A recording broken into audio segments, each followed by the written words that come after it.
Good morning बच्चों। आज हम आपको व्यापारिक बैंक एवं केंद्रीय बैंक के बारे में जानकारी देंगे। व्यापारिक बैंक और केंद्रीय बैंक। केंद्रीय बैंक को हम सेंट्रल बैंक भी कहते हैं। अर्थात RBI, reserve bank of India, ये केंद्रीय बैंक है। इस केंद्रीय bank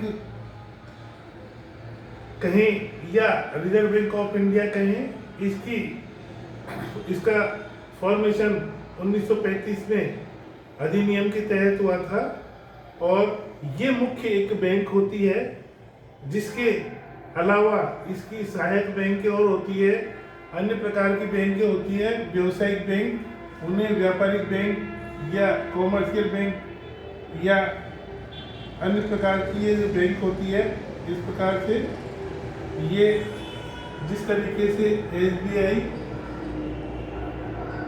union bank of India के केनरा बैंक,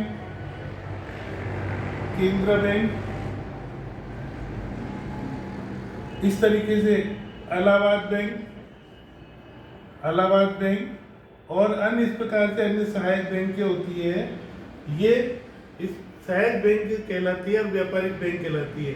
इनका केंद्रीय बैंक से डायरेक्ट लिंक होता है, लेकिन इस बैंक के कार्य अलग होते हैं और इन बैंकों के कार्य अलग होते हैं। व्यावसायिक बैंकों के कार्य अलग होते हैं और क्या कहें कि व्यापारिक बैंक है, इनके कार्य अलग होते हैं। सबसे पहले हम रिजर्व बैंक ऑफ इंडिया, इसके कार्यों के बारे में हम जानकारी लेंगे। इसके कौन कौन से कार्य होते हैं। इसके प्रमुख रूप से 5 कार्य होते हैं। इनको हम आपको संक्षेप में इस तरीके से जानकारी देंगे। केंद्रीय बैंक, इसके प्रमुख कार्य जो होते हैं वो होता है कि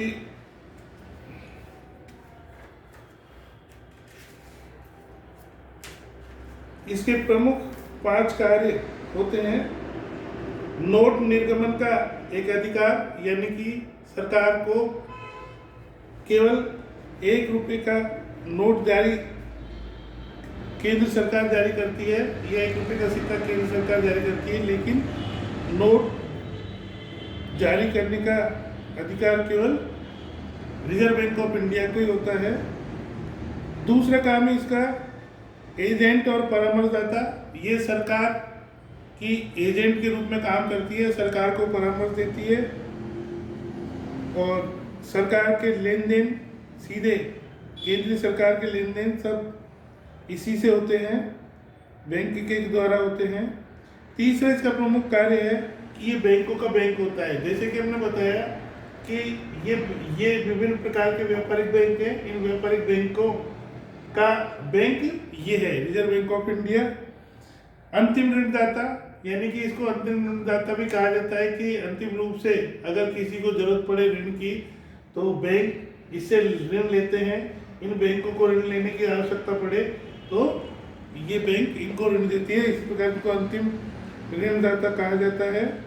और ये प्रमुख कार्य इसके यही होते हैं।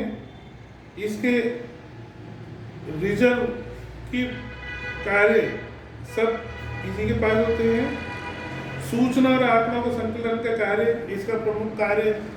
केंद्रीय सरकार की जो सूचनाएं होती हैं, विभिन्न प्रकार की सूचनाएं, नकदी संबंधी या साख संबंधी या पैसे संबंधी, वित्त संबंधी सारी सूचनाओं की जानकारी इसके पास रहती है। ये सारी सूचनाएं एकत्र करके अपने पास रखता है और अपने बुलेटिन में पब्लिश कराता है। इसका पब्लिकेशन का राइट, मौद्रिक रूप से मुद्रा का सप्लाई और मनी, इसका पूरा कंट्रोल इसके पास रहता है।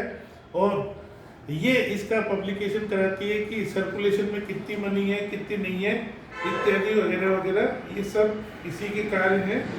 और प्रमुख रूप से इसके कार्य ये हैं कि बैंकों के ऊपर नियंत्रण रखना, सरकार के ऊपर नियंत्रण रखना, बैंक की वित्तीय व्यवस्था को बनाना और मुद्रा की मांग और पूर्ति पर नियंत्रण रखना, ये रिजर्व बैंक ऑफ इंडिया का कार्य है। रिजर्व बैंक ऑफ इंडिया इस प्रकार से क्रेडिट कंट्रोल भी करती है। क्रेडिट कंट्रोल यानी साख पर नियंत्रण, साख का नियंत्रण करने का काम भी केंद्रीय बैंक करती है। अब साख का नियंत्रण से तात्पर्य मौद्रिक रूप से नियंत्रण रखना, मौद्रिक रूप से नियंत्रण से तात्पर्य देश की वित्तीय स्थिति को देख करके मुद्रा की मात्रा को घटाना बढ़ाना, मुद्रास्फीति की दर के अनुसार मुद्रा की व्यवस्था करना, व्यापार चक्र आना, उनको ऊपर कंट्रोल करना, उनको नियंत्रण करना, विदेशी विनिमय को नियंत्रित रखना। इस प्रकार से विदेशी पूंजी को देश के बाहर जाने से रोकना, कीमत स्तर को स्थायित्व बनाना और रोजगार में वृद्धि करना, पूर्ण रोजगार की व्यवस्था करना, ये इस प्रकार से सरकार के साख नियंत्रण के जरिए ये केंद्रीय बैंक कार्य करती है। साख नियंत्रण की ये दो प्रकार की रीति होती है, परिमाणात्मक विधि और गुणात्मक विधि। परिमाणात्मक विधि क्वांटिटिव कंट्रोल करती है, क्वालिटिव कंट्रोल करती है, यानी कि मुद्रा के परिमाण में किस प्रकार से कंट्रोल किया जाए, इस प्रकार की व्यवस्था परिमाणात्मक कंट्रोल कहलाता है। और उसमें के गुणात्मक वृद्धि किस प्रकार से की जाए, क्वालिटी कंट्रोल किस तरीके से की जाए मुद्रा के बारे में, तो ये गुणात्मक साख नियंत्रण कहलाता है।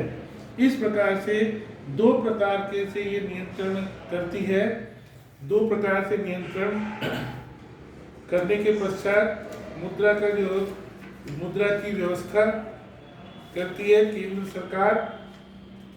अब इसके बारे में छोटे छोटे तथ्य किस प्रकार से ये जो आते हैं, इसके बारे में हम डिटेल से आपको बाद में बताएंगे। That's all.